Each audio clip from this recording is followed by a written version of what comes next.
ফরিদপুর ২ আসনের সালথা উপজেলায় বিএনপি নির্বাচনী জনসভা চলাকালে হঠাৎ অসুস্থ হয়ে সিদ্দিক মাতুব্বর নামে বিএনপি সমর্থক এক বৃদ্ধের মৃত্যু হয়েছে। সোমবার সন্ধ্যা 6:30টার দিকে তিনি চিকিৎসাধীন অবস্থায় মারা যান।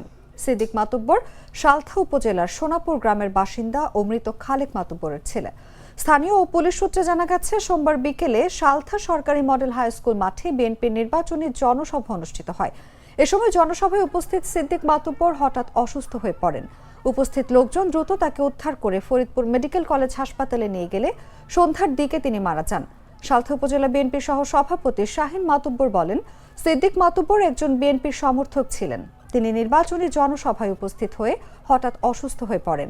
পরে ফরিদপুর মেডিকেল কলেজ হাসপাতালে নেয়ার পর তিনি মারা যান। হৃদরোগে আক্রান্ত হয়ে তার মৃত্যু হয়েছে। সালথা থানার ভারপ্রাপ্ত কর্মকর্তা মোহাম্মদ বাবলুর রহমান খান জাগো নিউজকে বলেন, সিদ্দিক মাতুব্বর নামে এক বৃদ্ধ হৃদরোগজনিত কারণে অসুস্থ হয়ে হাসপাতালে মারা গেছেন বলে জানতে পেরেছি।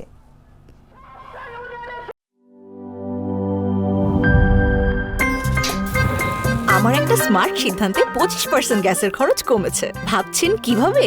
সাধারণ গ্যাস স্টোভ বদলে আমি এনেছি আরএফএল গ্যাস স্টোভ। এর সাইন্টিফিক নজল ও ব্রাস বার্নার ক্যাপ সমানভাবে তাপ ছড়িয়ে রান্না করে দ্রুত। তাই গ্যাসও বাঁচায় 25%, টাকাও বাঁচে 25%। আরএফএল গ্যাস স্টোভ নিরাপদ ও গ্যাস সাশ্রয়ী।